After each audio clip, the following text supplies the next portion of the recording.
Okay then, नमस्ते, आदाब, सत श्री अकाल। मैं हूं सीए संकल्प कांस्टिया। स्वागत है आपका इस नए सेशन में, इस नए सब्जेक्ट में for CA CMA inter costing. Subject का नाम है cost and management accounting, a paper number 4 of 100 marks. Are you all excited to learn something new? And welcome to this whole new world of cost accounting. Trust me, बहुत मजा आने वाला है। क्या आप तैयार हैं? तो चलो, लेट द गेम बिगिन। तो एक छोटे से मेरे इंट्रोडक्शन के साथ मैं स्टार्ट करता हूं आज के सेशन को। And yes, definitely we will do wonders. So just एक बार कंफर्म कर देना भाई, ऑडियो वीडियो एकदम परफेक्ट है ना? Yes guys, great great great. चलो, सो स्टार्ट करेंगे सेशन को।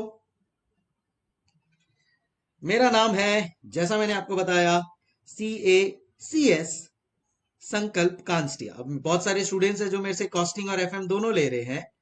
तो हमारा एफएम का भी नया बैच स्टार्ट हुआ है, तो उन्होंने आज मॉर्निंग में मेरा एफएम का बैच लिया था। एंड आई एम श्योर अब आप लोगों को तो मेरे बारे में आइडिया आ गया होगा। बट जो खाली कॉस्टिंग ले रहे हैं, जो भी कॉस्टिंग ले रहे हैं, शायद बाद में एफएम ले रहे हैं, उन लोगों के लिए मैं थोड़ा एक इंट्रोडक्शन दे देता हूँ। प्राची बोल रही है मुझे तो आवाज ही नहीं आ रही। प्राची, तेरे लैपटॉप में चेक कर, डेस्कटॉप में चेक कर, because if others are able to hear, I'm sure you'll be here. Yes, thank you Abhishek for helping. Left side of screen is showing a sound icon, please click on that, Prachi ji. Okay, so अपन करने वाले हैं paper number 4, cost and management accounting. उसके पहले मैं आपको थोड़ा सा मेरा आइडिया दे देता हूं that by profession I am a chartered accountant and a company secretary, graduated from NM Narsee Monjee college Mumbai. And join होने के बाद मैंने काम किया है फाइनेंस एंड मैनेजमेंट अकाउंटिंग में। लाइफ में खाली दो ही चीजें आती हैं, कॉस्टिंग, फाइनेंशियल मैनेजमेंट। इसीलिए इंटर और फाइनल दोनों में दो ही चीजें पढ़ाता हूं जो मैं प्रैक्टिकली कर चुका हूं। सो मेरा ये नाता दो सब्जेक्ट का, कॉस्टिंग और एफएम का, प्रैक्टिकली भी जुड़ा हुआ है। जब से मैं क्वालिफाई किया हूं तब से यही काम कर रहा हूं, एंड तब से यही पढ़ा भी रहा हूं। And you will realize it when we do more of things, that how connected I am to both of these subjects. Because जैसा मैंने कहा, 4+ years मैंने काम किया हुआ है। सो जैसे ही मैं चार्टर्ड अकाउंटेंट बना था, I work with JP Morgan financial services in their asset management financial due diligence division. So asset management में मैनेजमेंट अकाउंटिंग होता है, जो है अपना ये subject, and due financial due diligence जो होता है फाइनेंशियल मैनेजमेंट वाला पार्ट, जो है अपना दूसरा सब्जेक्ट। सो आपको मजा आएगा।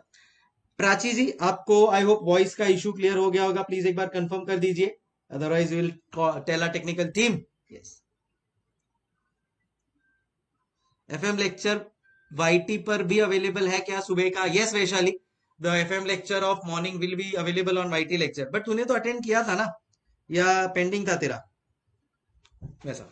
चलो, सो ये मेरा एक्सपोजर है, practical exposure. Last decade, decade मतलब 10 साल से ज्यादा हो गए हैं मेरे को कॉस्टिंग एफएम इंटर और फाइनल दोनों में पढ़ाते हुए। सो एक डेप्थ के साथ आऊंगा। हाँ प्राची, बट तेरे को आवाज आ रहा है ना अभी? लैपटॉप में देख, जिसमें भी देख रही है, कोई प्रॉब्लम नहीं है। I hope the voice is pretty much clear. Yes, so that's the scenario. अपने को पढ़ना है ये subject, cost and management accounting, which is of 100 marks, which is a paper number 4 of your syllabus and very very important. Now when I say important, क्यों मैं ऐसा बोल रहा हूं? Why? Because ये 100 marks में से अगर शिद्दत से अपन लोग ने प्रिपरेशन किया तो आपको 100 out of 100 भी आ सकता है। क्या सर आपके कोई स्टूडेंट को आया है? And my answer is yes. मेरा एक स्टूडेंट है mister Arin Ranka, and we are proud to tell you all that he secured 100 out of 100 in this subject. तो अगर वो कर सकते हैं, डेफिनेटली आप भी कर सकते हैं। तो उन्होंने भी मेरे से ऑनलाइन लेक्चर्स ही लिए थे, उन्होंने भी मेरे से रिकॉर्डेड लेक्चर्स लिए थे। इनफैक्ट वो तो गूगल ड्राइव के स्टूडेंट थे। And yes, he was from Bhilwara and he secured a golden 100 out of 100। सोचो ना यार, क्या बंदे को फील आया रहेगा ना? आप लोगों को भी चाहिए ऐसा फील? सच्चे बोले, चाहिए ना? चाहिए ना? जरूर मिलेगा। You don't have to worry for that. बस फोकस करते जाना है, जो जो मैं आप लोगों को पढ़ाते जा रहा हूं बस उसको अगर आप लोग ने बराबर से ध्यान दे दिया ना, then in that case definitely we will be able to catch it up. Okay, तो टारगेट अब अपने को पता चल गया है। अब इसमें भी एक पेपर पैटर्न है, एक पेपर का स्टाइल है, तो वो अपन लोग पहले समझेंगे, ठीक है, and then we will take things forward. बहुत सारे मैं आप लोगों के साथ एग्जांपल शेयर करने वाला हूं इस सब्जेक्ट में, so be ready for a lot of new things to come. सबसे पहले what is going to be the paper style of this subject. तो जब मैं बोलता हूं पेपर स्टाइल, इसका मतलब क्या होता है सर? पेपर स्टाइल का मतलब होता है कि सर कितने मार्क्स का प्रैक्टिकल आएगा एंड कितने मार्क्स का थ्योरी आएगा। And let me tell you, the division is very clear that approximately 80% paper is going to be practical oriented and approximately 20% theory. तो सर 20% थ्योरी आता है तो ये अरिन रैंका को 100 आउट ऑफ 100 कैसे आ गया? तो मैं आपको बता दूं, शायद उसका पेपर अभी मेरे पास होगा तो I just try to share it with you. उसने वो जो थियोरी वाला पार्ट था ना, उसके पेपर में ऑप्शन में वो निकल गया, तो उसने पूरा प्रैक्टिकल अटेम्प्ट किया और प्रैक्टिकल में फुल आउट ऑफ फुल उसको मिला। सो वैसा सिनारियो है, तो अपन भी दोनों ही करेंगे अपन तो। एंड आजकल इंस्टीट्यूट क्या करती है बताइए, इंस्टीट्यूट बड़ी ही शानी हो गई है। इंस्टीट्यूट करती है बीच बीच में प्रैक्टिकल क्वेश्चन के बीच में थियोरी। सो मैं आप लोगों को इस साथ एक बार फटाफट पेपर पैटर्न डिस्कस करता हूं। मैं आप लोगों के साथ एक बार पेपर पैटर्न डिस्कस करता हूं। सर का टेलीग्राम ग्रुप है क्या कोई? हर्षित, सब शेयर करूंगा, डोंट वरी। सो मेरा टेलीग्राम ग्रुप या और भी कोई ग्रुप है जहां पे आप लोग डाउट पूछ सकते हो, everything will be shared with you, don't worry. तो मैं बोल रहा था आप लोगों को पेपर पैटर्न के बारे में। सो पेपर पैटर्न कुछ ऐसा है कि since this is a 100 marks paper, paper 4, तो इसका पेपर पैटर्न कुछ ऐसा है। First, there will be MCQs. Obviously, there is a proper division of 30-70. So 30 marks का MCQs आएगा and 70 marks का descriptive आएगा। 70 marks का descriptive आएगा। So यहां पे देखो, ये जो 30 marks है ना,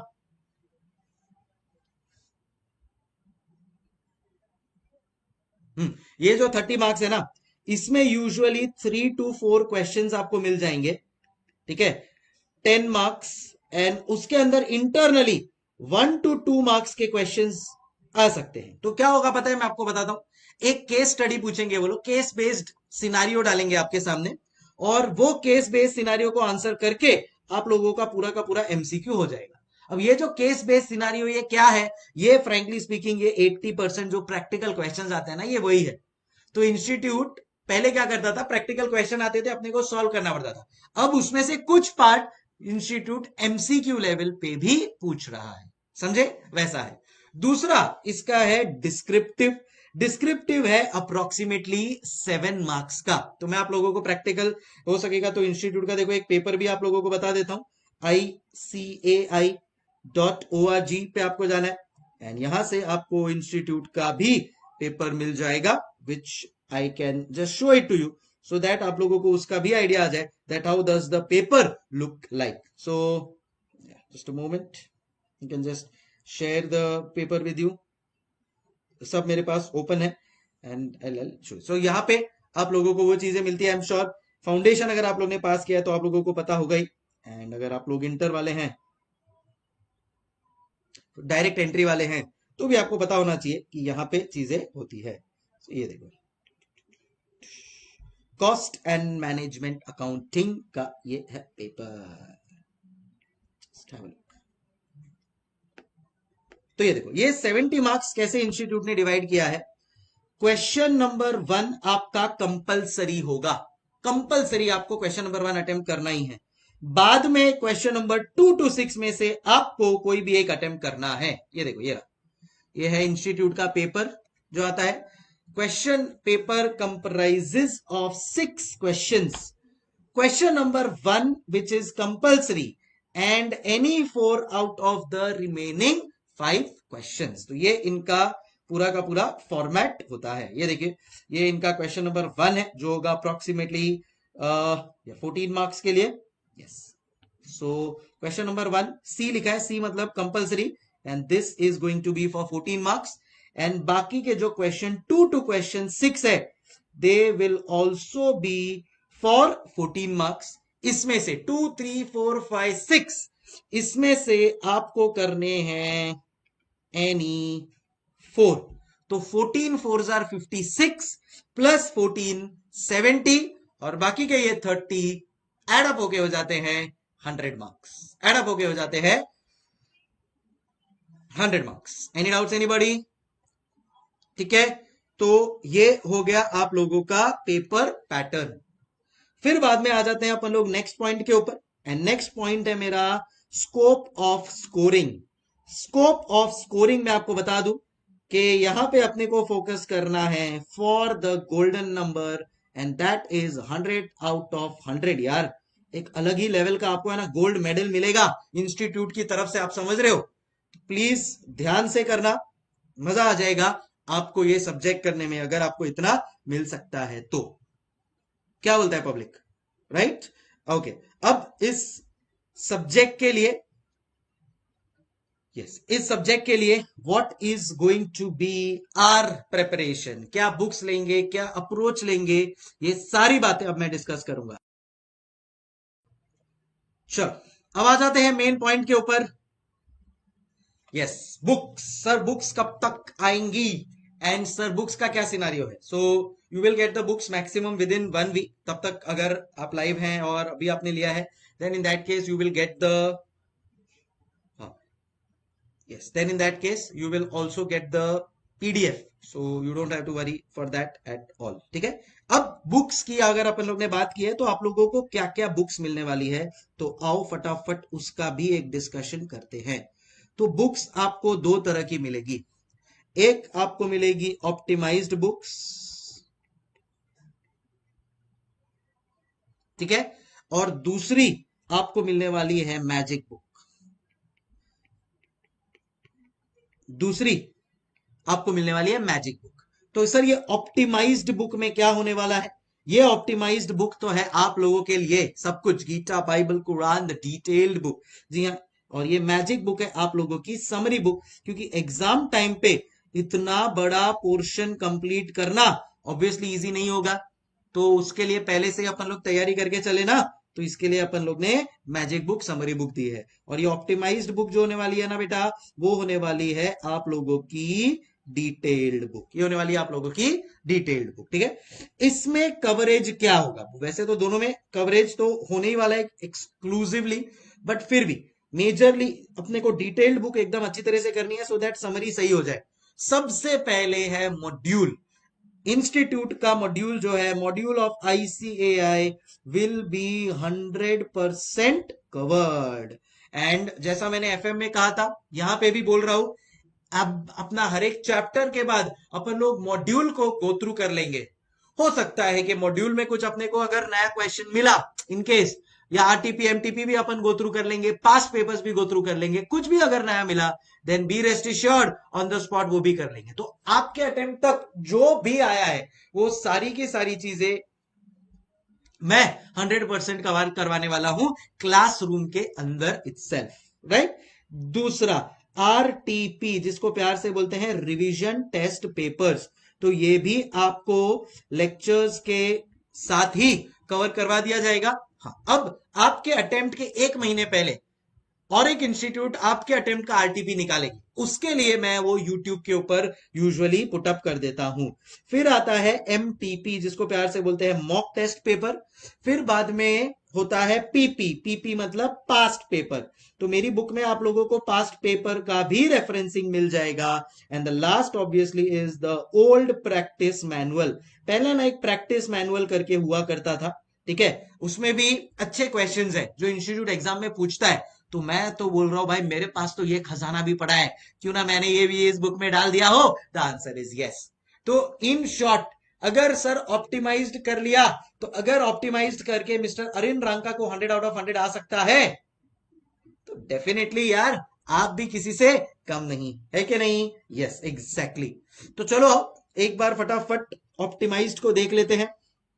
एफएम वाले तो देख चुके हैं, बाकी स्टूडेंट्स जो ओनली यहाँ पे मेरे साथ अगर आप लोगों को बोलूं तो इंटर वाले हो, तो आप लोगों के लिए भी आ जाएगा ये बुक। ठीक है, चलो आ जाओ। सो ये रहा the book that you are going to get. ठीक है, नाउ हर एक चैप्टर के साथ होगा एक motivational quote. I really believe that entrepreneurship is about being able to face failure, manage failure and succeed after failure. क्या बात है कि नहीं? फिर बाद में नीचे मार्क्स एलोकेशन है। अब ये मैंने ना ज्यादा एक्सटेंसिव नहीं रखा, ठीक है, ये इधर तक आया, इससे आपको एक आइडिया आ गया। उसके बाद भी अभी तो बहुत सारे अटेम्प्ट हुए हैं, उसके बाद का फिर बाद में मैंने लिखा नहीं, क्योंकि एक आइडिया मेरे को देना था कि कितने मार्क्स का क्या ओवरऑल आया है। सो वो देख के don't worry, everything is there. अब आ जाता है ये अपना स्टडी मेंटोर। ठीक है, जो एफएम में उसको पता है, जो अब आया है उसको मैं बता दूं कि आप लोगों का ये study mentor is your friend, is your philosopher, is your guide.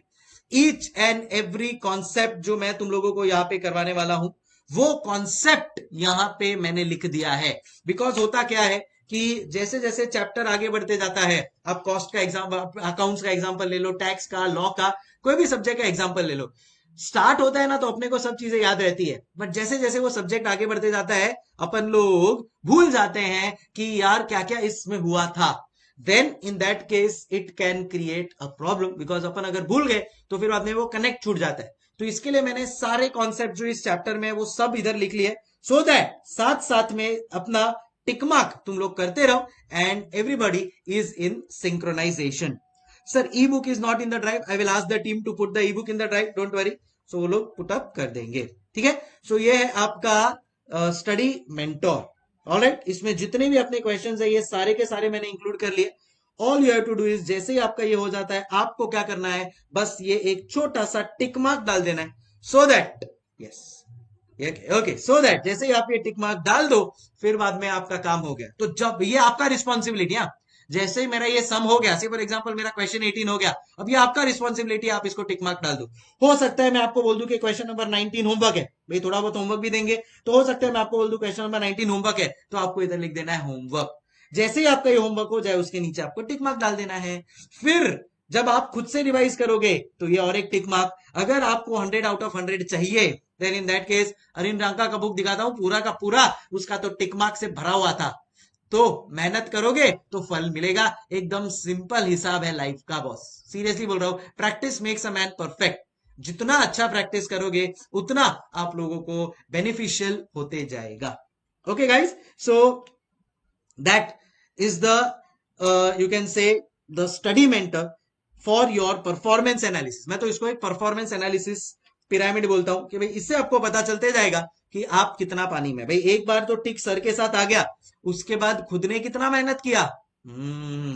और एक चीज इसका इंपॉर्टेंस है, अगर आपको लग रहा है करते हुए कि सर ये वाला क्वेश्चन इंपॉर्टेंट है, कई बार मैं भी आपको बताऊंगा कि अरे सुनो मेरे को लग रहा है ये वाला क्वेश्चन है ना एग्जाम में आ सकता है, तो ये इंपॉर्टेंट है, तो आप उसको ऐसे हाईलाइट कर सकते हो। एग्जाम के दिन पे सीधा आओ, ये क्वेश्चन देखो जो हाईलाइट किया हुआ है, बस उतना कर लो तो भी सफिशिएंट है, क्योंकि बाकी तो आपको आता है। ये थोड़े हाई लेवल के क्वेश्चंस थे तो ये भी आप लोग ने साथ साथ में कर लिए। Got it guys? तो ये हो गया स्टडी मेंटोर। स्टडी मेंटोर के बाद हर चैप्टर में आपको मिलेगा something called as a preview. ये प्रीव्यू आपको बताएगा कि भाई अपन लोग इस चैप्टर में क्या क्या चीजें करने वाले हैं। इंट्रोडक्शन, एलिमेंट्स का classification, cost heads in the cost sheet, format क्या होने वाला है, ट्रीटमेंट क्या होगा, एडवांटेज क्या होगा, ये सारी चीजें आपको मिल जाएगी प्रीव्यू में। ये सारी चीजें आपको मिल जाएगी प्रीव्यू में। और फिर स्टार्ट होता है हमारे थ्योरी कॉन्सेप्ट। थ्योरी कॉन्सेप्ट्स को भी देखो डायग्रामेटिकली मैंने रखा है, सो दैट पढ़ने में मजा आए आप लोगों को। अगर इधर चेयर दिख रही है तो चेयर किससे बनी है? वुड। वुड क्या है? Direct material. एक आइडिया दे रहा हूं कि पिक्टोग्राफिक है। मेरे को एक बात बताओ कि आप लोग ने कोई बुक पढ़ी और वही बुक की एक मूवी देखी, कौन सी चीज आपको ज्यादा याद रहती है? सच्ची सच्ची बोलना, ठीक है। 3 घंटा एक आपने बुक पढ़ी और आप लोग ने 3 घंटा एक बुक पढ़ी और उसी की मूवी देखी, कौन सी चीज याद रहेगी? मूवी याद रहेगी। क्यों? क्योंकि सामने पिक्चर्स है, पिक्चर याद रहता है कि नहीं? सो इसके लिए जहां जहां पे जरूरत पड़ा है मैंने यस, मूवीज याद रहती है, करेक्ट सर। तो जहां जहां पे पॉसिबल है वहां पे अपन ने ये पिक्टोग्राफिकली भी बताया है। और लास्ट में मैंने क्या किया है पता है आप लोगों को? मैंने यहाँ पे एक एग्जाम्पल ले लिया है। ये देखो, ये मैंने एक एग्जाम्पल लिया है मोबाइल फोन का। इस मोबाइल फोन के अंदर ये सारी चीजें जो है ना, उसको मैंने आइडेंटिफाई कर दिया है एज अ कॉस्ट। खाली एक बात बता रहा हूं आपको कि बुक सोच समझ के बनाई है, मजा आएगा ये बुक को करने में। इस तरह से मैंने ये बुक को प्रिपेयर किया है। एंड लास्ट में आता है आपके प्रैक्टिकल क्वेश्चंस एंड आंसर्स। सो यहां पे आप लोग अगर नोट करोगे तो ये देखो, पहले पूरी की पूरी थियोरी आ गई। ये अपन लोग ने देखो यहाँ पे जो भी थियोरी है ये इंस्टीट्यूट के मॉड्यूल का ही थियोरी है, so you don't have to worry, institute का मॉड्यूल आपको देखने की भी जरूरत नहीं है। तो ये पूरी इधर थियोरी आ गई। इस थियोरी के बाद अगर मेरे को लग रहा है कि यार कॉस्ट शीट का फॉर्मेट देना है, तो मैंने यहाँ पे देखो ये कॉस्ट शीट का पूरा फॉर्मेट दे दिया है। ये पूरे कॉस्ट शीट का इधर यानी फॉर्मेट दे दिया है, समझ रहे हो? और फिर बाद में आते हैं प्रैक्टिकल क्वेश्चन एंड आंसर्स। ये रहे मेरे practical question and answers, practical question and answers, practical question and answers. तो ये सारी चीजें,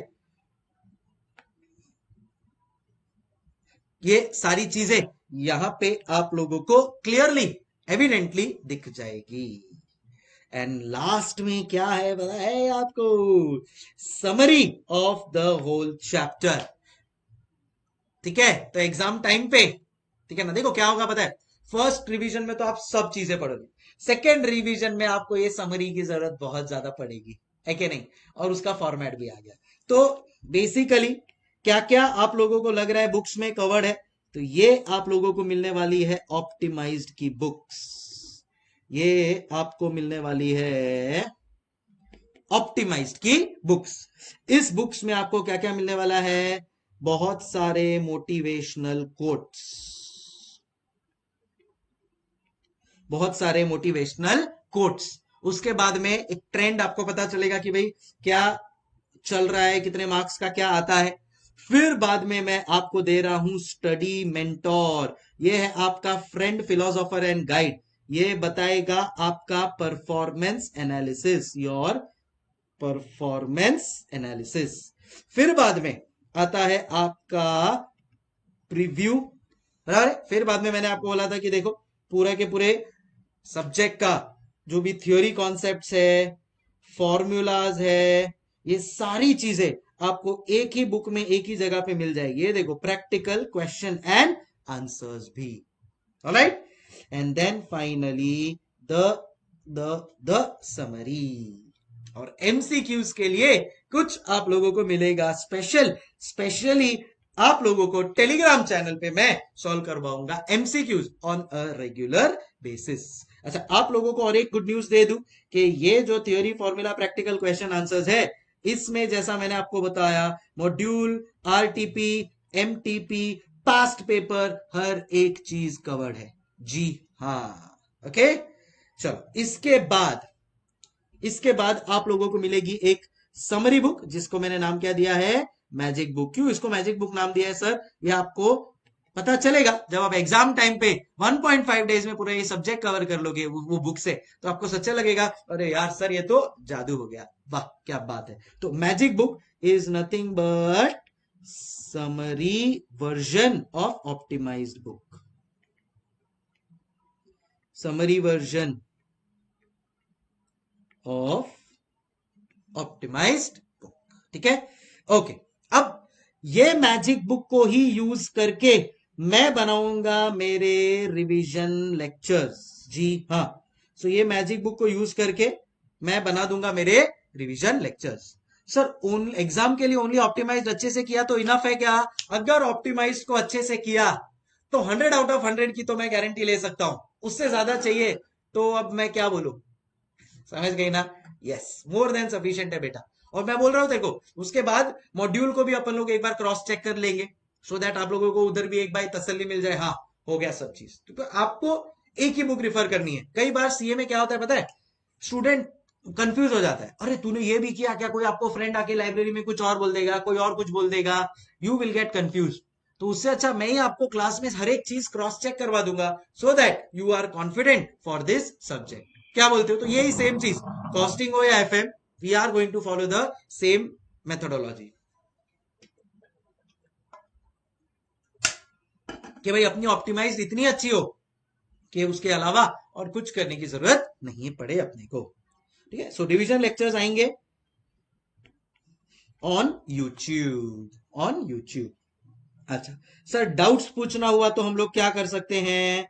तो डाउट्स आप मेरे को डायरेक्टली, एक तो मेरा टेलीग्राम चैनल का भी लिंक मैं तुम लोगों को दे दूंगा, मेरी टीम को बोल के तुम लोगों को व्हाट्सएप आ जाएगा, एंड तुम लोग मुझे व्हाट्सएप आई मीन तो हाँ, तुम लोगों को टेलीग्राम का लिंक भी भेजेंगे और तुम लोग मेरे को व्हाट्सएप भी कर सकते हो 9819201473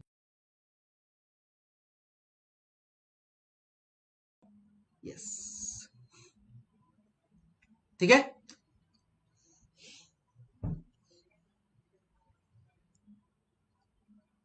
डन।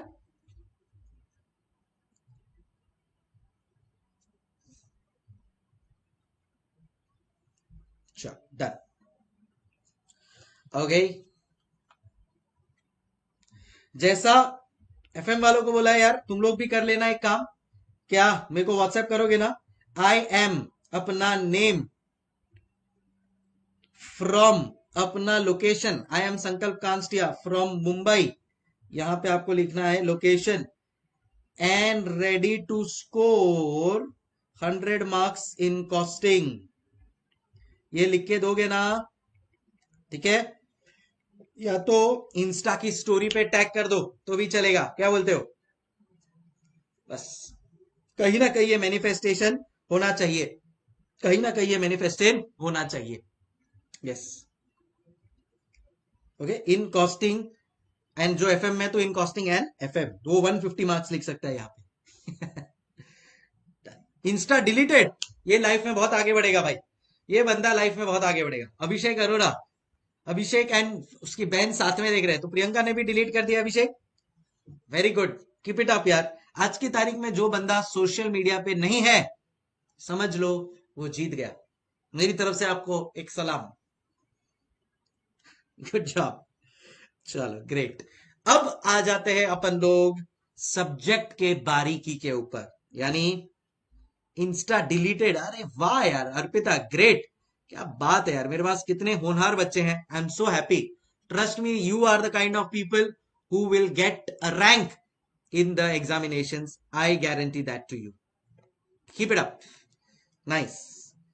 चलो अब अपन आ गए हैं सब्जेक्ट के ऊपर। सो अपन पढ़ने वाले हैं subject cost and management accounting, cost and management accounting, cost and management accounting. मैंने इसको 4 फेजेस में डिवाइड किया है, जैसे मैंने आप लोगों को एफएम में बताया था। एफएम में मैंने 9 चैप्टर्स है, तो 9 डिवाइड बाय 3 फेजेस में डिवाइड किया है, 3 में।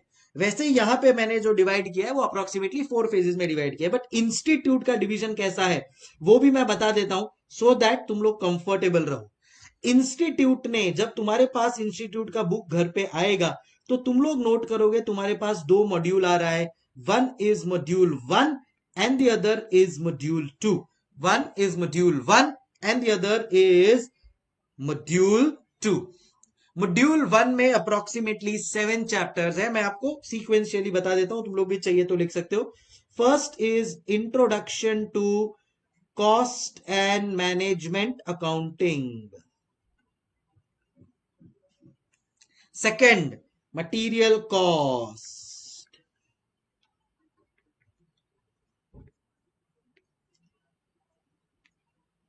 Okay, third labour,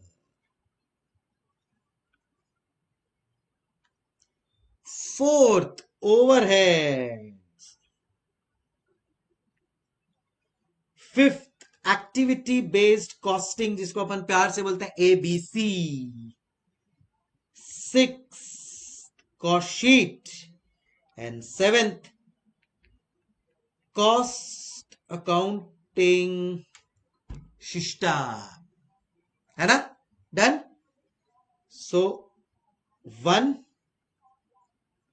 chapter 2 3 and 4 and 5 and 6 and 7, फिर आता है मॉड्यूल 2। तो जब आप मॉड्यूल 2 ओपन करोगे तो आपको मिलेगा चैप्टर नंबर 8 एंड उसका नाम दिया है यूनिट एंड बैच कॉस्टिंग। पहले यहां पे कॉन्ट्रैक्ट भी हुआ करता था, तो कॉन्ट्रैक्ट कॉस्टिंग भी पढ़ते थे, बट अभी इंस्टीट्यूट ने उसको साइड पे रखा हुआ है। यू नेवर नो, वापस से भी आ सकता है।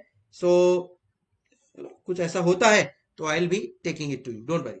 यूनिट एंड जॉब कॉस्टिंग, फिर यूनिट एंड बैच, फिर है जॉब, फिर 10th चैप्टर है प्रोसेस, 11th चैप्टर है जॉइंट एंड बाय प्रोडक्ट्स, हाँ 12th चैप्टर है सर्विस सेक्टर कॉस्टिंग, इसको ऑपरेशनल कॉस्टिंग भी बोलते हैं। 13th चैप्टर है मार्जिनल, 14th है स्टैंडर्ड एंड 15th है हमारा बजटरी। ओके, सो मेरा नेक्स्ट चैप्टर है मार्जिनल, मार्जिनल के बाद स्टैंडर्ड, ओके सॉरी, पहले स्टैंडर्ड है फिर मार्जिनल है। सो पहले we will write down standard, 14th chapter will be marginal and 15th chapter will be budgetary. समझ में आ गया guys?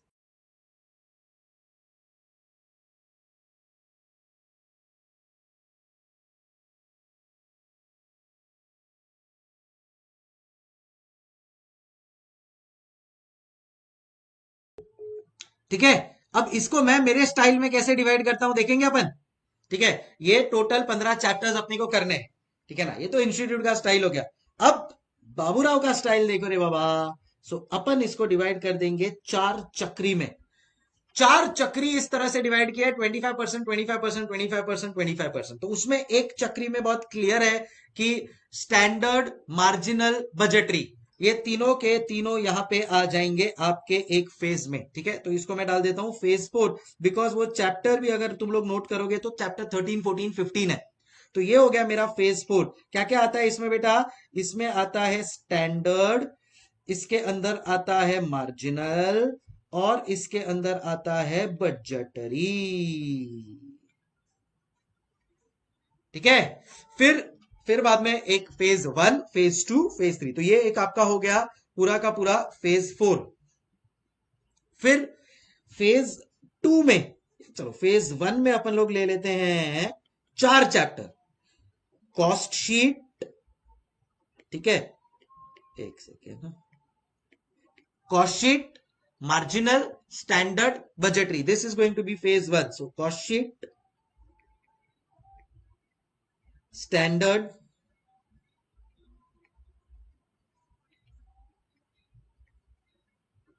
marginal and budgetary. Got it? फिर बाद में आता है मेरा फेज 2। मेरे हिसाब से सबसे इंपॉर्टेंट फेजेस है ये फेज 1 और फेज 4। ये अगर 7 चैप्टर कर लिए ना, मैं आपको बोल रहा हूं इतने हाई लेवल के मार्क्स आते हैं ना इसमें से, आपको बता नहीं सकता मैं। ओके, फिर बाद में आता है मेरा नेक्स्ट फेज। यहां पे मैं ले लेता हूं कुछ सिंपल से चैप्टर्स, जैसे कि है एक्टिविटी बेस्ड कॉस्टिंग। ये मैंने क्या लिख दिया, sorry sorry sorry, cost sheet के साथ स्टैंडर्ड, मार्जिनल और बजटरी लिख दिया। देखो मैं इतना घुस गया हूं इन तीनों चैप्टर्स में कि मैं यहां पे लिखना चाहिए था कॉस्ट शीट के साथ मटेरियल, लेबर और ओवरहेड्स। ठीक है, ठीक है, डन। फिर बाद में आता है एबीसी।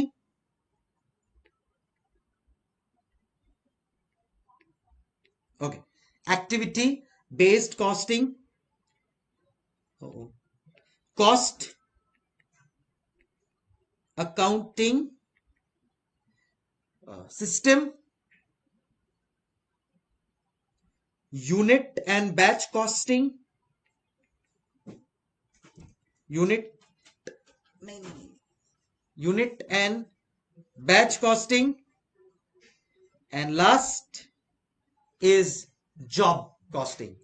अब जो बच गया वो जाएगा फेज 3 में।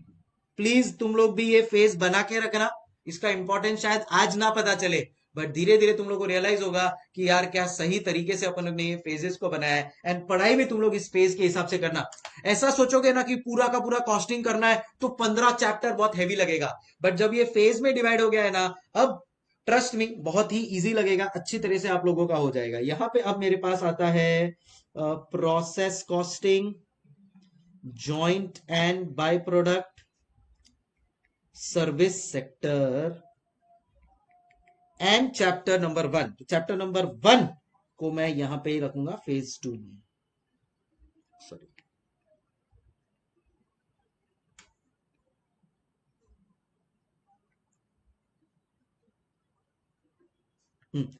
इधर मैं रखता हूं इसको चैप्टर 1 को। चैप्टर 1 क्या है? Introduction to cost accounting.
Yes,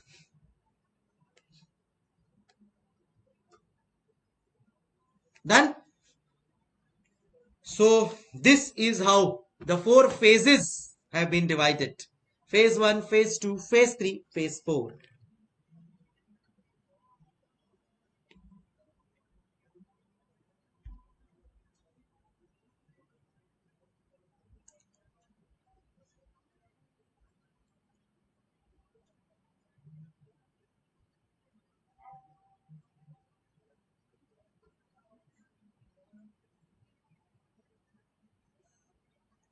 okay, ठीक है। अब आ जाते हैं अप्रोच के ऊपर। अब आ जाते हैं अप्रोच के ऊपर। क्या अप्रोच रखने वाले हैं अपन इस सब्जेक्ट के लिए? मैंने आपको क्या बोला? कोई भी सब्जेक्ट मैं पढ़ाऊं तो उसका अप्रोच तो यही होने वाला है। भले ही इंटरमीडिएट में हो तुम लोग मेरे साथ, जब फाइनल में भी आओगे तुम लोग नोट करोगे, अरे अप्रोच तो यही है। और क्या है वो अप्रोच बेटा? एग्जाम्पल से सबसे पहले अपन कनेक्ट करेंगे रियल लाइफ के साथ, फिर बाद में आ जाएंगे अपन लोग कॉन्सेप्ट के ऊपर, एंड कॉन्सेप्ट से डिराइव करेंगे फॉर्मूलाज, और फॉर्मूला से आगे आते आते आ जाएंगे प्रैक्टिकल क्वेश्चन एंड आंसर्स के ऊपर। व्हाट से पब्लिक? यस और no? Correct, correct. Practical Q&A, correct.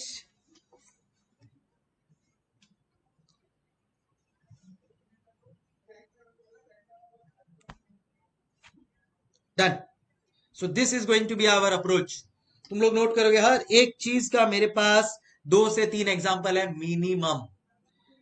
वहां से खुद ही तुम लोग बात करते करते, एग्जाम्पल सॉल्व करते करते कॉन्सेप्ट आ जाएगा, फॉर्मूला डिराइव कर लेंगे, एंड फिर practical question and answer derive करेंगे फॉर्मूलाज। बॉस ये तो अलग ही लेवल का आप लोगों को देखना नशा चढ़ेगा जब फॉर्मूला को डिराइव करोगे आप, मजा आ जाएगा। चलो ठीक है। ओके, अब मैं क्या बोल रहा हूं आप लोगों को, एक स्टूडेंट टीचर का एक तालमेल अच्छा होना चाहिए, है ना। भले ही आप गूगल ड्राइव स्टूडेंट हो, भले ही आप लाइव के स्टूडेंट हो। वैसे मैं आपको बता दूं, ये जो भी मैं लिख रहा हूं ये सारा का सारा गूगल ड्राइव के ऊपर अपलोड होगा, तो आप लोगों को उस चीज का टेंशन लेने का जरूरत नहीं है। Everything will be uploaded on the Google drive for sure.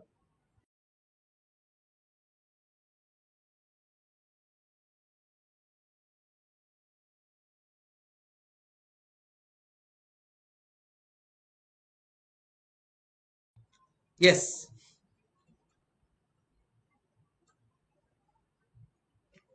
So example, concept, derive formula, practical, Q&A। हाँ, मैं क्या बोला था आप लोगों को कि भाई एक स्टूडेंट का और प्रोफेसर का एक तालमेल होना चाहिए। तो कुछ आपकी एक्सपेक्टेशंस होंगी, है कि नहीं, कुछ मेरी भी एक्सपेक्टेशंस होंगी, है कि नहीं। क्यों ना ये दोनों एक्सपेक्टेशंस आज ही लिख ले पहले ही दिन पे। तुम लोग ने कभी किसी की शादी होते हुए देखा है? तो शादी में ना 7 फेरे लेते हैं, ठीक है। हम शादीशुदा है तो आपको बता रहा हूं मैं। तो हम शादी में 7 फेरे लेते हैं, ठीक है। उसमें हम बोलते हैं कि भाई ये कुछ चीजें एज अ हस्बैंड मैं करूंगा, कुछ चीजें एज अ वाइफ वो करेगी, और हम दोनों का मेल मिलाप वहां पे हो जाता है कि भाई एक बोलते ना, we both agree to each other. वैसा ही कुछ आप लोग भी यहाँ पे मेरे साथ कुछ प्रोमिस लेंगे, मैं भी आप लोगों के साथ कुछ प्रोमिस लूंगा, एंड लेट्स अध्ययर टू इट। सो एक स्टूडेंट प्रोफेसर कनेक्ट होना चाहिए, मानते हो कि नहीं। तो आप लोगों को सबसे पहली चीज जो चाहिए वो आप लोगों की है, and that is make the lecture interesting. Sir, make the lecture interesting, and the जवाब is going to be 200% yes, every lecture will be okay. दूसरा, तुम लोग बताओ, चलो तुम लोग के कुछ एक्सपेक्टेशंस तुम लोग भी बताओ क्या है। ये सब्जेक्ट करने के लिए आए हो भाई, फीस दिया है भाई, 100 मार्क्स मिलने वाला है, तो क्या कुछ तो सोचा होगा तुम लोग ने।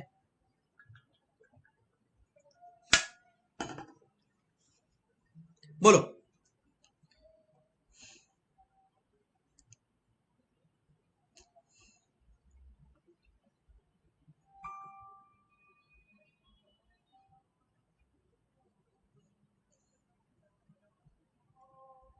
Practical knowledge, very nice Harshit, good good point, thank you कि किसी ने ये पॉइंट बोला, बहुत अच्छा लगा मुझे।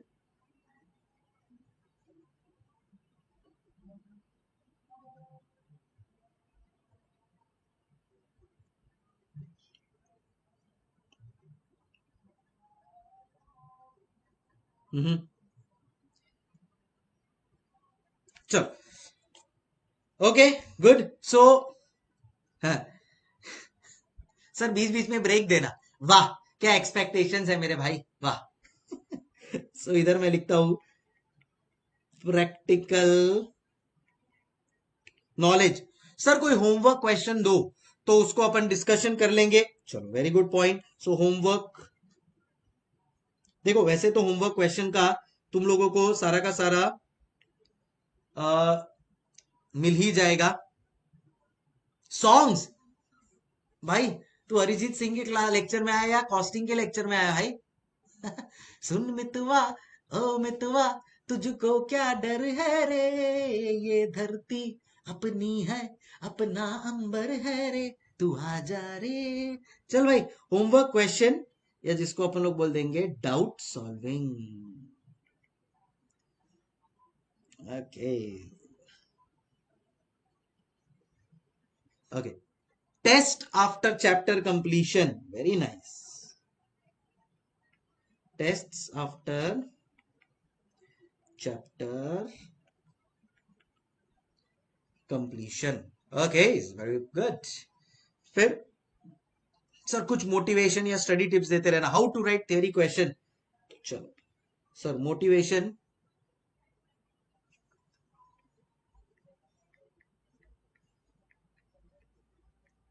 Study tips, right, how to write the paper, very nice, to make difficult concepts easy, क्या बात है यार, to make difficult concepts easy, ठीक है। अब मैं मेरी एक्सपेक्टेशन बोलूं, मेरी एक ही एक्सपेक्टेशन है, please attend the class regularly. और गूगल ड्राइव वालों से जैसे ही क्लास अपलोड हो प्लीज देख लो, मुझे और कुछ नहीं चाहिए, बाकी सारी चीजें मुझे पता है मैं क्लास में कवर कर लूंगा। बट अगर कहीं पे तुम्हारा कंसिस्टेंसी या डिसिप्लिन छूटा ना, तो बहुत ज्यादा दूर हो जाओगे तुम इस सब्जेक्ट से। तो मेरे को वो चीज नहीं चाहिए किसी के भी पास, ठीक है। सो प्लीज मेरा एक ही एक्सपेक्टेशन है, be discipline in the lecture, that's it.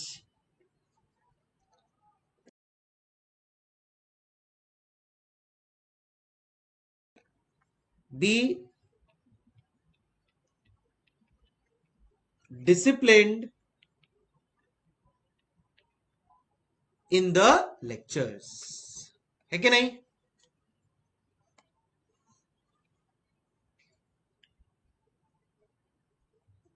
चलो,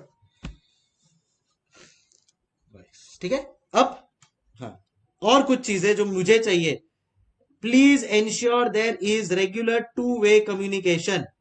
एक तरफा प्यार नहीं चाहिए भाई अपने को, रेगुलर कम्युनिकेशन, या जिसको मैं बोलता हूं टू वे कम्युनिकेशन होना चाहिए। मैं आपको कोई चीज पूछ रहा हूं, उसका जवाब देना, तो मजा आएगा, है ना। टू वे होना चाहिए कम्युनिकेशन। फिर जैसा मैंने बोला 100% अटेंडेंस रखना जितना भी लेक्चर्स है उसके अंदर। And last, practice through homework and test.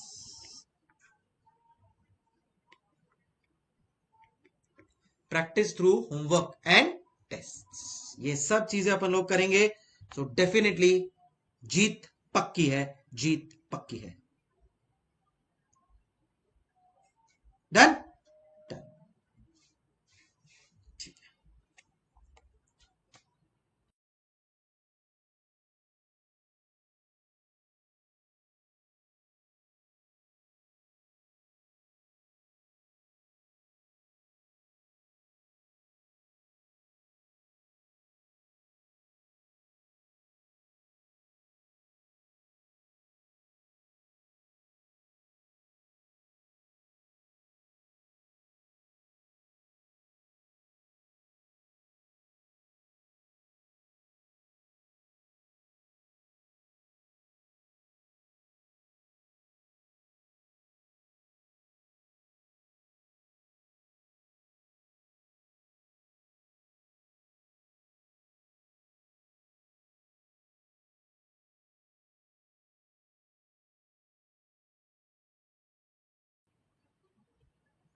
चलो ठीक है, क्या आप लोगों को ये सारी बातें समझ में आ गई, अच्छी लगी आपको? डन। सो ये जो एक एक फॉर्मल स्टार्ट होता है वो मैंने दे दिया है। अब आ जाते हैं अपन लोग रियल चीज के ऊपर जो अपन पढ़ने हैं, जिससे अपने को मार्क्स मिलने वाला है, and that is the start of a chapter. Yes, first day first session पे ही अपन लोग चैप्टर को स्टार्ट करने वाले हैं। Are you all excited? Done done done done. तो देखो कौन पढ़ाने वाला है आपको, क्या आप उससे सेटिस्फाइड हैं, क्या आपके एक्सपीरियंस से सेटिस्फाइड है? 10 साल के ज्यादा का एक्सपीरियंस है कॉस्ट एफएम इंटर फाइनल में। प्रैक्टिकल एक्सपीरियंस है 4 साल से ज्यादा का। स्टूडेंट को 100 आउट ऑफ 100 आया है, तो ये कॉन्फिडेंस आ गया आपको। पेपर पैटर्न आप लोग ने देख लिया, आप बोले कि ठीक है सर, अपने को तो मेहनत करना है, पेपर पैटर्न कुछ भी हो एग्जाम में अच्छी तरह से सॉल्व करके आना है, फेयर इनफ। 100 आउट ऑफ 100 लाने का एक फोकस रखेंगे। अगर आप दोनों ग्रुप दे रहे हो तो प्रॉबेबली अगर आपको रैंक लाना है, this is what is going to make it possible. Books आपको जो मिलने वाली है उसमें ये सारी चीजें कवर होगी, और मैं ट्राई करूंगा कि हर एक चैप्टर के बाद आईसीआई का मॉड्यूल जो रिसेंट है उसको मैं आप लोगों के साथ क्रॉस चेक करवा लूं, या आप लोग भी घर पे बैठ के भी क्रॉस चेक कर लेंगे तो भी चलेगा। और समझो, हो सकता है भाई, देखो ह्यूमन बीइंग है अपन सब, अगर कोई चीज अपने को लग रहा है सर ये चीज ऐड हुई है या कोई मिस हो गई है, वो अपन क्लास का क्लास में ही कर लेंगे। क्या बोलते हो? Done done. तो बुक के ऊपर भी अपने को कॉन्फिडेंस आ गया। देखो क्या होगा पता है क्या, क्लास में लेक्चर तो मैं बहुत अच्छी तरीके से ले लूंगा, हर एक चीज भी समझ में आ जाएगी, डाउट होगा वो भी तुम लोग पूछ लोगे, टेंशन नहीं है। बट इवेंचुअली एग्जाम के लिए तो खुद से रिवाइज करना, एक बार, 2 बार, 3 बार। तो वो जब तुम लोगों को रिवाइज करना होगा, तब आप लोगों का जो साथी है, that is your books, have to be very very strong. And ये अगर अपने अच्छे हुए देन इन दैट केस पढ़ने में मजा आएगा। तो बुक्स के लिए भी आप लोगों को कॉन्फिडेंस आ गया होगा कि भाई सब चीजें जो अपने को चाहिए वो कवर हो रही है, और ये अपना एक पैटर्न अपने को दिख रहा है अच्छा वाला, जिससे yes we it is going to become interesting. Exam के दिन पे जो लास्ट अपने को 2 रिवीजन करने होते हैं, देखो टोटल 3 से 4 रिवीजन करोगे आप। एग्जाम वाला रिवीजन और उसके पहले वाला रिवीजन के लिए हार्डली बहुत कम टाइम होता है। एग्जाम के दिन पे तो 1.5 डेज होता है, और उसके पहले वाला जो रिवीजन है उसमें भी 2 या 3 ही बार दिन होते हैं रिवाइज करने के लिए। तो वो टाइम पे जो बुक रिफर करनी है वो भी आज अपने पास रेडी है, उसके रिवीजन लेक्चर्स भी आपको मेरे यूट्यूब चैनल पे मिल जाएंगे। डन। डाउट्स के लिए आप मेरे को व्हाट्सएप कर सकते हो, और ये आप लोग मुझे मैनिफेस्टेशन आज भेज रहे हो, ठीक है, और ये इसको उसको करना है, ये मैनिफेस्टेशन लिख के जिस दिन रिजल्ट आएगा उस दिन मुझे भेजना है साथ में। चैप्टर्स क्या क्या है, अपन उसको कैसे डिवाइड करके पढ़ने वाले हैं, ये भी मैंने आप लोगों को यहाँ पे अच्छी तरह से बता दिया है। अप्रोच अपना क्या होने वाला है, पहले एग्जाम्पल से कॉन्सेप्ट कनेक्ट करेंगे, आज ही आपको समझ जाएगा कि फॉर्मूलाज और प्रैक्टिकल क्वेश्चन एंड आंसर्स भी अपने हो जाएंगे। कुछ एक्सपेक्टेशंस आपकी, कुछ एक्सपेक्टेशंस मेरी, जब दोनों का मिल जाएगा साथ बन जाएगी अपनी बात। क्या बात, क्या बात, क्या बात। और अब अपन तैयार हैं स्टार्ट करने के लिए अपना फर्स्ट चैप्टर, जिसका नाम है cost sheet, cost sheet, cost sheet. Everybody focus here. चलो भाई स्टार्ट करेंगे अपन cost sheet, the chapter number 1 of our syllabus, a very important chapter. मैं आपको बताऊं कितने मार्क्स के लिए आता है ये, एवरी अटेम्प्ट 10 मार्क्स। सही सुना तुम लोग ने, every attempt, every attempt 10 marks fix. कुछ भी कर लो 10 मार्क का आना ही आना है इसमें से। तो बॉस इतना इंपॉर्टेंट है अगर ये चैप्टर कि एवरी अटेम्प्ट 10 मार्क्स के लिए आ रहा है, तो इसको एकदम अच्छी तरह से करना पड़ेगा। तो चलो स्टार्ट करते हैं। अब मुझे एक बात बताओ यार, आप लोग सब लोग तो इंटरमीडिएट में हो, क्या आप लोग पैसा कमाते हो? और अगर नहीं कमाते हो तो आप लोगों को कोई खर्चा करना होता है तो आप कैसे करते हो, मुझे जरा बताना। भाई आप लोग सब लोग, आई एम अज्यूमिंग कि अगर फाउंडेशन वाले हो, बच्चे हो फाउंडेशन वाले, देन इन दैट केस अब तक तो जॉब नहीं किया होगा। चलो डायरेक्ट एंट्री वाले होते हैं, वो लोग ने भाई जॉब किया होता है, तो वो लोग के पास अर्न करने का सोर्सेज होता है। What about you guys? You guys are just in college, ना ही तुम लोग ने कोई अभी आज तक पैसा कमाया है, पर खर्चे तुम्हारे भी बहुत है। कॉलेज जाते हो, ट्रैवलिंग का खर्चा हुआ, उधर जाए कुछ खाने का खर्चा हुआ, कभी बुक्स खरीदना है, कभी और खर्चे है। तो ये क्या करते हो तुम लोग? अर्पिता बोल रही है कि सर हम लोग तो पेरेंट्स से लेते हैं, हम अच्छे बच्चे हैं। Very good. तो कहना से तुम लोगों को कुछ पॉकेट मनी मिलता होगा, बराबर है। मैं अज्यूम कर रहा हूं कि आप लोग सब लोग, यस रूपा भी वही बोल रही है सर पेरेंट्स से लेके। तो मैं अज्यूम कर रहा हूं कि आप लोग सब लोग एक अप्रोक्सीमेटली 18-19 साल की किशोर अवस्था में है, एंड यहाँ पे ऐसी अवस्था में आप लोग पैसे लेते हैं अपने पेरेंट्स से, क्योंकि आप खुद फिलहाल नहीं कमा रहे, आप खुद मेहनत कर रहे हैं, पढ़ाई कर रहे हैं कि कल उठ के अपने पैरों पे खड़े होके आप लोग अच्छा खासा पैसा कमा पाए। तो एग्जाम्पल लेते हैं संकल्प का, ऐसे संकल्प का जो 18 साल का है। मैं तुम लोगों को क्या एज का लगता हूं? मैं 18 साल का लगता हूं कि नहीं लगता हूं? सर ये सफेद नहीं होता तो शायद हम बोल लेते 18। क्या क्या मेरा एज क्या लगता है तुम लोगों को? सो 18 ईयर्स के संकल्प की बात करते हैं। आइए आइए आइए, ठीक है। 18 ईयर्स के जो संकल्प है, ऑब्वियसली उसको भी अगर खर्चा करना है तो उसके पास भी कोई कमाने का जरिया नहीं है, तो वो भी जाता है अपने मम्मी पापा के पास और अपने मम्मी पापा को बोलता है, मम्मी मम्मी पापा पापा मुझे चाहिए पॉकेट मनी। अब मैं बड़ा हो गया हूं, मैं कॉलेज जाता हूं, और अगर मैं कॉलेज जाता हूं, 25 लग रही है तेरे को मेरी एज, किस एंगल से मैं इतना तेरे को 25 जितना बुढ़ा दिख रहा हूं रे? सर आपकी शादी हो गई आप बोल रहे हो ना, तो उतना हो गया होगा। अच्छा ओके। रूपा बोल रही है सर मुझे तो अब 30 साल के लग रहे हो। क्या है यार रूपा, शख्स यार, मुझे लगता था मैं यंग दिखता हूं। और क्या सर, मैं तो 16 का कहने लगा था। ये अभिषेक, यो ब्रदर, यो ब्रदर, तू सही बोला एकदम। जय गालानी बोल रहा है 27। ठीक है ठीक है, अच्छा लगा। आप लोग सब लोग मेरे को रोज मिलते रहो, कितना यंग्स जैसा फील होता है मेरे को, है ना। सो मिस्टर संकल्प जो 18 साल का आदमी है, उसको मिल रहा है रेगुलर बेसिस पे पॉकेट मनी। अब सुनना, उसको एवरी मंथ पॉकेट मनी मिलता है 1500 रुपीज। सो मिस्टर संकल्प का पॉकेट मनी है ₹1500 पर मंथ। हमारे ये शेयर का पॉकेट मनी है ₹1500 पर मंथ। ठीक है, ओके सर, नो प्रॉब्लम। अब हुआ कुछ ऐसा कि 1 जनवरी को, 1 जनवरी को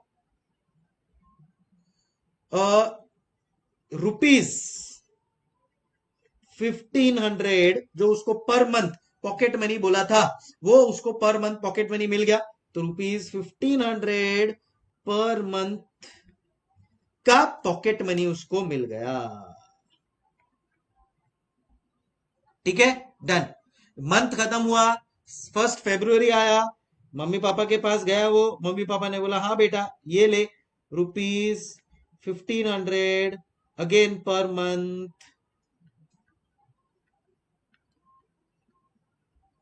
पॉकेट मनी दे दिया।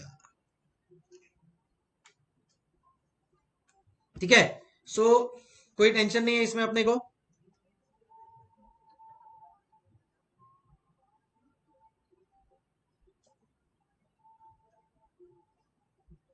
तो इस सिनारियो से, इस हिसाब से पूरा का पूरा काम चल रहा है। डन, कोई प्रॉब्लम नहीं है सर।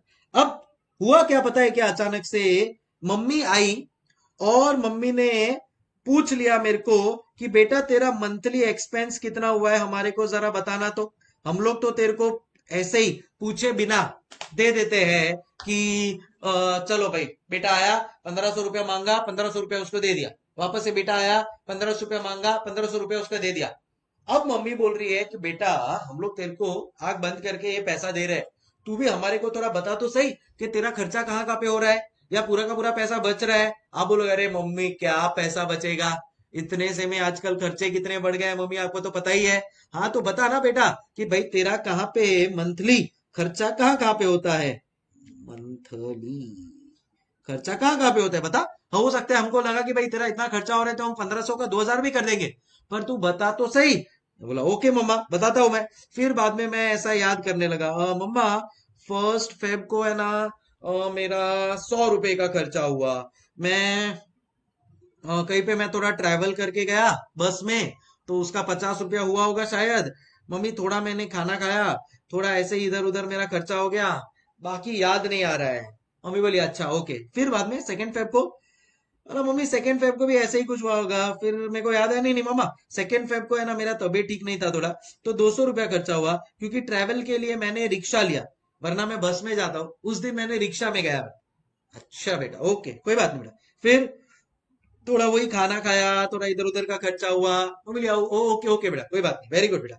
फिर फिर मैंने बोला मम्मी 3 फेब को भी ऐसे ही हुआ, फिर 4 फेब को भी ऐसे ही हुआ। मम्मी भी मेरी स्मार्ट है, मम्मी वेट करती रही। मम्मी बोली अच्छा फिर 5 फेब को क्या खर्चा हुआ, ऐसे ही मैंने बोला मम्मी 500 रुपया हुआ, तो नहीं नहीं सॉरी 200 रुपया हुआ, ऐसे करके बताया। मम्मी वेट करती रही और मम्मी वेट कर रही थी कि मैं क्या बोलता हूँ 14 फेब को क्या खर्चा हुआ। और मैं भी डबल शाना, मैं बोला मम्मी कुछ खर्चा नहीं हुआ मम्मी, उस दिन तो मेरा खाली 10 रुपया खर्चा हुआ बस। बस मैं नीचे गया, एक मैंने बिस्किट खरीदा, मुझे भूख लग रही थी तो, और फिर मैं घर पे आ गया। मम्मी बोली अच्छा बेटा उस दिन तो था ही नहीं तू पूरा दिन। अच्छा मम्मी इतनी अच्छी याददाश्त है आपकी। मम्मी बोली हाँ मम्मी उस दिन है ना मेरे 500 रुपए का खर्चा हो गया और मैंने ना बुक्स खरीदी। क्या मम्मी मेरी ये बात मानने वाली है क्या? मम्मी बोली देख बेटा पैसा ले ले जितना लेना है, बट झूठ मत बोलना। मम्मी एक्चुअली वैलेंटाइन डे पे था, तो थोड़े बहुत फ्लावर्स देने पड़े, थोड़े बहुत डेयरी मिल्क कैडबरी चॉकलेट दी, पर हाँ किसी ने भी नहीं बोला मम्मा, हाँ किसी ने भी नहीं बोला। कोई बात नहीं बेटा, जो भी खर्चा हुआ है वो खर्चा हुआ है वो बता दे। ऐसे करते करते करते करते करते हम लोग 28 फेब तक पहुंच गए, और मम्मी ने देखा कि टोटल खर्चा हो गया है ₹1600। मम्मी भी शॉक, मैं भी शॉक, बोला क्या बात कर रहे हो, क्या बात कर रहे हो, 1600 का खर्चा हो गया? पर मम्मी आपने तो 1500 रुपए दिए थे। तो मम्मी बोली कि हाँ हो सकता है कि तेरा जनवरी में कम खर्चा हुआ हो, और अभी 1600 का खर्चा देख, अभी तेरे पास कितना बचा है? मम्मी मेरे पास तो खाली 50 रुपए बचा है। एग्जैक्टली मम्मी ने तभी मुझे वही चीज का गुस्सा किया। मम्मी ने बोला कि बेटा तेरे पास अगर पैसा आ रहा है तू बोल रहा है कि तेरे को आगे बन के सीए बनना है, CWA करना है, इतनी बड़ी बड़ी डिग्री करनी है, और तू एक अब तेरे मंथली जो तेरा पॉकेट मनी है उसके एक्सपेंडिचर को बराबर से रिकॉर्ड नहीं कर पा रहा है बेटा। ये क्या बात हुई बेटा? बोला मम्मी सॉरी बट मुझे नहीं पता था कि मेरा इतना खर्चा हो रहा है और मैं उसका ट्रैक ही नहीं रख रहा हूँ। मम्मी बोली बेटा प्लीज ध्यान रख, क्योंकि देख अगर तू ये नई चीज रख रहा है ना तो तेरा खर्चा कहाँ पे हो रहा है तेरे को रियलाइज भी नहीं हो रहा है। बोला मम्मी बात तो आप सही बोल रहे हो। क्या मम्मी सही बोल रही है क्या? क्या मेरे को खर्चों, मम्मी बोल रही है खर्चों को कंट्रोल मत कर, बट एटलीस्ट लिख तो सही कर, तेरे को जितना खर्चा करना है, तेरे को इधर चाहिए ना, इधर ज्यादा खर्चा हुआ है ना, तेरे को हम 2,000 रुपए देंगे बेटा, कोई प्रॉब्लम नहीं है अपने को, बट एटलीस्ट पता तो हो कहाँ पे खर्चा क्या है हो रहा है क्या नहीं। फिर अपन देखेंगे कुछ जगहों पे सेव कर सकते हैं, सेव कर लेंगे, और कुछ जगहों पे लग रहा है अपने को कि यार नहीं खर्चा होना ही है, वहां पे और खर्चा कर लेंगे। तो क्या आप लोगों को मेरी मम्मी की बात सही लग रही है क्या? ये पहला चैप्टर मुझे और किसी ने नहीं, मेरी माँ ने कराया है, क्योंकि ये चैप्टर का नाम क्या है पता है क्या?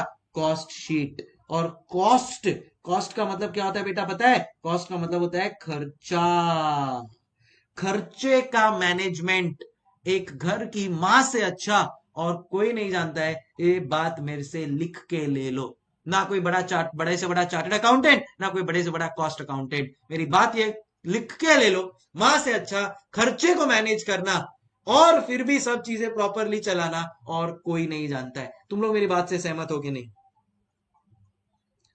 सही बोल रही है ना मम्मी भी? बट ये जो मैं अभी बोला वो बराबर बोला कि नहीं बोला मैं? मतलब ये चैप्टर तुमको मेरे से अच्छा मेरी मम्मी पढ़ा सकती है, ये चैप्टर तो मजाक नहीं कर रहा हूं मैं। इनफैक्ट ये चैप्टर के लिए तुम लोग मेरे पास मत आओ, तुम्हारी मम्मी के पास चला जाओ, वो बहुत अच्छा पढ़ा देगी। मुझे तो उन्होंने ही पढ़ाया ये चैप्टर यार। क्या बोलते हो? सर सही बात बोल रहे हो सर, दिल को लग गई बात, एकदम सही है सर। कभी अपन लोग इस चीज को एक्नॉलेज नहीं करते, ठीक है ना, उड़ा देते अपन लोग कि हाँ ठीक है पापा कमा रहे हैं, मम्मी तो क्या ही कर रही होगी। रियल कॉस्ट मैनेजर अपनी मम्मी है, बताता हूँ मैं आपको। चलो सही है, great great, hats off to mummies. Now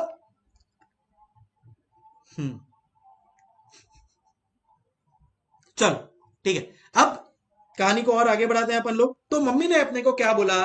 mummy ने बोला कि देख बेटा, सबसे पहला काम है कि खर्चे को रिकॉर्ड तो करना सीख। तू तो खर्चा किया है वो रिकॉर्ड ही नहीं कर रहा है। मैं तो क्या करता हूँ, 1,500 रुपया ले लेता हूँ, फिर बाद में जो खर्चा हो रहा है हो रहा है, उसको रिकॉर्ड तो कर बेटा ढंग से। वो कौन करेगा? वो नहीं किया आज तक, और वो नहीं किया, उसी का ये परिणाम था कि अपने इतने खर्चे हो गए अपने को पता ही नहीं चला। तो सबसे पहला काम मम्मी ने बोला कि रिकॉर्ड कर। तो मैंने रिकॉर्ड करना चालू किया। कैसे रिकॉर्ड किया आपको पता है? फिर मैंने 1 मार्च से रिकॉर्ड करना चालू किया। मम्मी ने बोला कि रिकॉर्ड करना चालू किया, तो मैंने 1 मार्च से रिकॉर्ड किया। क्या रिकॉर्ड किया? मैंने रिकॉर्ड किया कि मेरा आज टोटल 200 रुपए का खर्चा हुआ है। फिर मैं गया 2 मार्च को, 2 मार्च को मेरा टोटल 150 रुपीज का खर्चा हुआ है। क्या ये रिकॉर्ड जो मैंने किया है, एक चलो एक चीज तो अच्छी कि एटलीस्ट रिकॉर्ड तो करना चालू किया, बट क्या ये कुछ फाइनल सही तरीके से रिकॉर्ड किया है क्या मैंने? क्या आपको लग रहा है सही किया है मैंने ये? मैं आपको बोल रहा हूं कि हाँ, मम्मी ने बोला रिकॉर्ड कर तो मैंने रिकॉर्ड किया, बट क्या ये सही तरीका लग रहा है क्या आपको?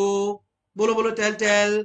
The answer is no sir. हमने रिकॉर्ड तो कर लिया बट पता ही नहीं चल रहा है 200 रुपए का खर्चा कहाँ पे हुआ, पता ही नहीं चल रहा है कि 150 रुपीज का खर्चा कहाँ पे हुआ। इमीडिएटली मम्मी ने बोला कि बेटा इसको सिस्टमैटिकली रिकॉर्ड कर, और रिकॉर्ड करते से ही, रिकॉर्ड करते से ही, तो मम्मी ने बोला कि सिस्टमैटिकली रिकॉर्ड कैसे करेगा? तो लिख इधर कि 1 मार्च को तेरा 200 रुपए का खर्चा कैसे हुआ? तो 50 रुपया ट्रैवलिंग, फिर बाद में 30 रुपीज ईटिंग, फिर बाद में 100 रुपीज और कुछ भी, से फॉर एग्जाम्पल बुक्स, ठीक है, और ये हुआ टोटल 200। हाँ, मैं बोला मम्मी आप बात तो सही बोल रहे हो, ये सिस्टमैटिकली रिकॉर्ड कर रहे हैं तो कितना अच्छी तरह से सब चीजें पता चल रही है, बराबर है। फिर अब तो मैंने ऐसे रिकॉर्ड करना चालू किया। कैसे? 1 मार्च ₹200, कैसे हुआ ये 200? तो मैंने लिखा ट्रैवलिंग 100, ईटिंग 100, हो गया। फिर आया 2 मार्च, 2 मार्च 300 रुपीज का खर्चा हुआ। ये 300 रुपीज का खर्चा मैंने कैसे लिखा? तो मैंने इधर लिखा बुक्स 200, फिर बाद में और कुछ मिसलेनियस 100। मम्मी ने बोला ठीक है बेटा, अच्छी बात है, अभी तू सिस्टमैटिकली रिकॉर्ड कर रहा है, बट बेटा इसको अब मेरे को अगर चाहिए कि पूरे महीने में ट्रैवलिंग के ऊपर कितना खर्चा हुआ, तो तू मुझे बता पाएगा क्या? मैं बोला हाँ मम्मी, अलग अलग से एक बार मेरे को देखना पड़ेगा। तो मम्मी बोली कि ऐसा कर, सिस्टमैटिकली रिकॉर्ड करके उसको प्रॉपरली क्लासिफाई भी कर ले। मैं बोला ठीक है मम्मी, क्लासिफाई भी कर लेता हूं। तो अब मम्मी ने बोला देख, 1 मार्च इधर लिख ले तेरे क्या क्या खर्चे होते हैं। मम्मी मेरा है ना मेनली ट्रैवलिंग का खर्चा होता है, मेनली मेरा ईटिंग का खर्चा होता है, मेनली मेरा मिसलेनियस खर्चा होता है। तो मैंने ऐसा लिखना चालू किया कि भाई 1 मार्च को 100, ये 150, ये 50, और फिर मम्मी ने बोला एक टोटल का कॉलम बना ले, और इधर भी एक टोटल का कॉलम बना ले। अब मम्मी बोल रही है कि देख बेटा, यहां से तूने स्टार्ट किया था, अब देख सिस्टमैटिकली रिकॉर्ड करके तूने उसको क्लासिफाई भी कर दिया। कैसे क्लासिफाई किया कि भाई कितना ट्रैवलिंग, कितना ईटिंग, कितना मिसलेनियस, कितना टोटल, और एक प्रॉपर स्टेटमेंट फॉर्मेट में भी बना दिया है। अब अगर कभी मेरे को देखना हो कि भाई तेरे कितने खर्चे हो रहे हैं, सही हो रहे हैं कि नहीं हो रहे हैं, तो एक स्टेटमेंट ऑटोमेटिकली बनाया हुआ है जहां पे सिस्टमैटिकली अमाउंट रिकॉर्ड किया है और उसको क्लासिफाई भी किया है। जब आप इसको इतनी अच्छी तरह से कर लेते हो, at that point in time जो यूजर ऑफ द स्टेटमेंट है उसको कितना इजी हो जाएगा सब चीजें समझना, हाँ या ना। तो मम्मी ने अपने को क्या बताया? मम्मी ने अपने को बताया कि बेटा जो तेरा खर्चा है, जो तेरा खर्चा है, जो कॉस्ट है, क्यों ना उसको तू सिस्टमैटिकली रिकॉर्ड कर ले। मैं बोला हाँ मम्मा, एकदम सही बोल रहे हो, रिकॉर्ड नहीं, सिस्टमैटिकली रिकॉर्ड। मम्मा सही बोल रही है, क्यों ना इसको तू प्रॉपरली क्लासिफाई भी कर ले। डन मम्मा। क्यों ना इसको एक स्टेटमेंट फॉर्म में तू प्रेजेंट करके दे दे हमारे को, ताकि हम लोग को भी पता रहे। डन मम्मा। जब मैं ये सारी चीजें करने लगा, ये क्या है? Statement form. जब मैं ये सारी चीजें करने लगा, तब मुझे खुद को रियलाइज हुआ दैट यार, कितना अच्छी तरह से मैं मेरे कॉस्ट को समझ सकता हूं, कितनी अच्छी तरह से मैं मेरे कॉस्ट को समझ सकता हूं। बराबर है। अब ये तो हुआ संकल्प का एग्जाम्पल।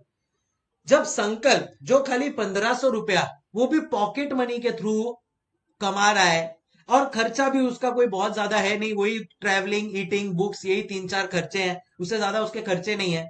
जब उसने भी सिस्टमैटिकली रिकॉर्ड करके क्लासिफाई करके एक स्टेटमेंट फॉर्म में डाला और एक प्रॉपर आउटपुट आया, तो आपको क्या लगता है? क्या अपने को एट आपको क्या लगता है, क्या अपने को एट बिजनेस लेवल भी ये चीज करनी चाहिए या नहीं करनी चाहिए? क्या अपने को बिजनेस लेवल पे भी ये चीज करनी चाहिए कि नहीं? जब इंडिविजुअल लेवल पे इसका बड़ा, इतना बड़ा इंपैक्ट लग रहा है, वो भी 1500 रुपए की चीज में, तो अगर आप सोचिए 5000 रुपए, 10 लाख रुपए, करोड़ों रुपए का जिसका बिजनेस है, अगर वो भी इसको ऐसे ही सिस्टमैटिकली चीजें करना लगेगा, तो ये अच्छी बात होगी कि नहीं होगी? And that is what gave rise to the first concept of cost sheet. अभी आपको सुनने में लग रहा होगा कॉस्ट शीट क्या बड़ी बात है, बट आप सोचो ना, आज से 100 साल पहले तो कोई कंप्यूटर नहीं था, कोई ऐसा बुक्स वुक्स नहीं थी, तब ये चीज का डेवलपमेंट हुआ। तो उन्होंने रियलाइज किया, क्या उन्होंने रियलाइज किया कि यार कॉस्ट है, क्यों ना इस कॉस्ट को क्यों ना इस कॉस्ट को सिस्टमैटिकली रिकॉर्ड किया जाए विद प्रॉपर अमाउंट्स। तो सिस्टमैटिक रिकॉर्डिंग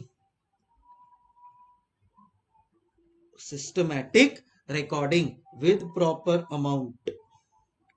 ठीक है। फिर क्या बोला? With appropriate classification.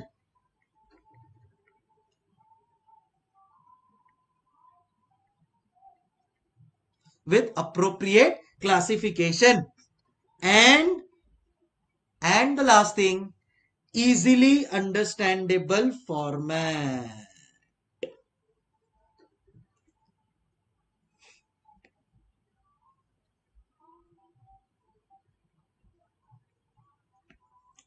easily understandable format. मानते हो कि नहीं?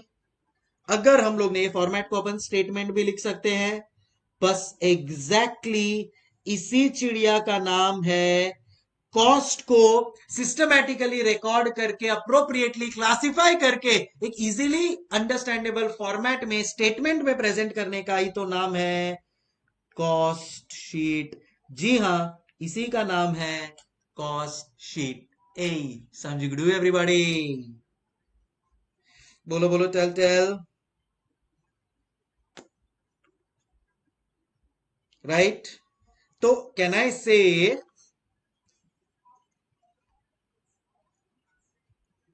से अगर हर बिजनेस भी ऐसे ही करने लगा तो उसके लिए कैन आई से जो बिजनेस के नंबर्स है वो समझना इजी हो जाएगा।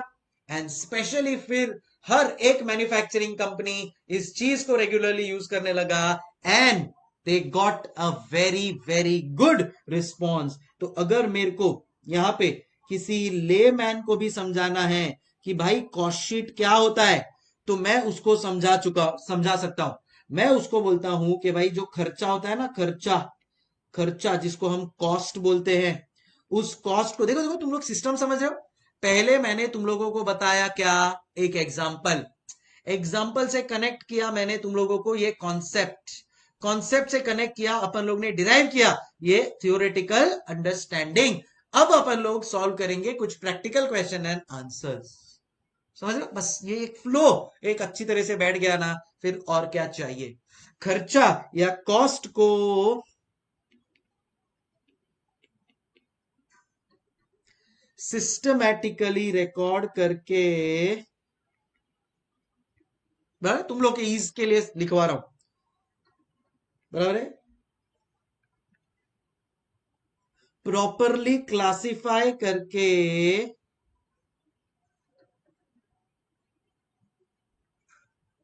प्रॉपरली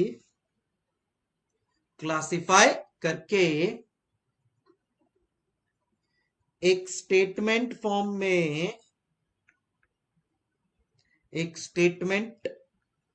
में प्रेजेंट करने को बोलते हैं, इसको बोलते हैं कॉस्ट शीट। इसको बोलते हैं कॉस्ट शीट, राइट। अब इससे फायदा क्या होगा पता है? दो फायदा होगा। एक, मेरा जो प्रोडक्ट है उसका कॉस्ट और उसका प्रॉफिटेबिलिटी कैन आई से मेरे को इसी स्टेटमेंट में दिख जाएगा। और दूसरा फायदा होगा, जो मेरे कॉस्ट है उनको मैं एकदम अच्छी तरह से मैनेज कर पाऊंगा। सो कॉस्ट शीट को मैंने दो पार्ट में डिवाइड किया। एक, to calculate product wise cost and profitability, and this दूसरा, टू मैनेज कॉस्ट। ए समझ गए एवरीबॉडी? प्लीज लिख लीजिए इसको, प्लीज लिख लीजिए आप।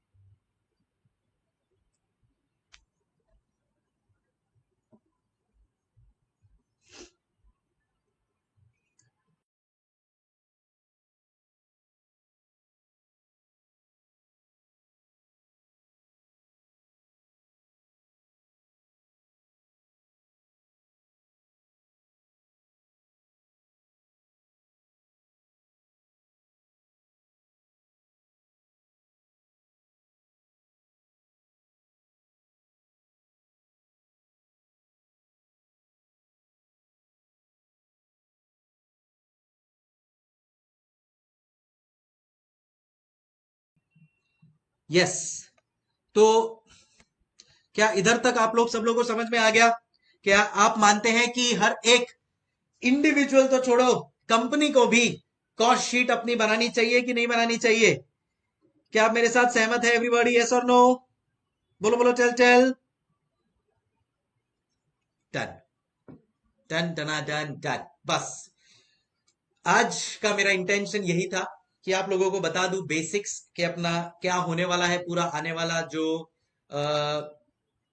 फोकस है किसके ऊपर, क्या बुक्स यूज करने वाले हैं अपन, क्या पेपर पैटर्न है, क्या मेरा अप्रोच होगा, क्या आपका एक्सपेक्टेशंस है, और एक स्टार्ट देना था मुझे कॉस्ट शीट का, जहां पे मैंने एग्जांपल लिया। एग्जांपल के थ्रू आज मैं आप लोगों को ये प्रूव करके जा रहा हूं दैट यस यार, 101% the company and individual and everybody deserves to make a cost sheet because it is going to be very very useful.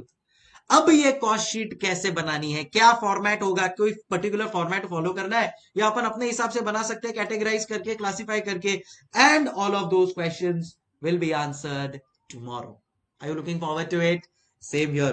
तो मिलते हैं गाइस कल के सेशन में, जहां पे अपन लोग डीप डाइव लेंगे इस कॉन्सेप्ट कॉस्ट शीट के ऊपर। एंड अगर आप लोगों के कोई फ्रेंड्स है, उनको भी अगर ज्वाइन करना है तो you can just tell them to join right away, so that वो लोग अपने साथ कल कनेक्ट हो जाए, एंड देन उनका भाई अगर लाइव अटेंड करना है तो ज्यादा कुछ मिस ना हो, and then they can get in touch with us.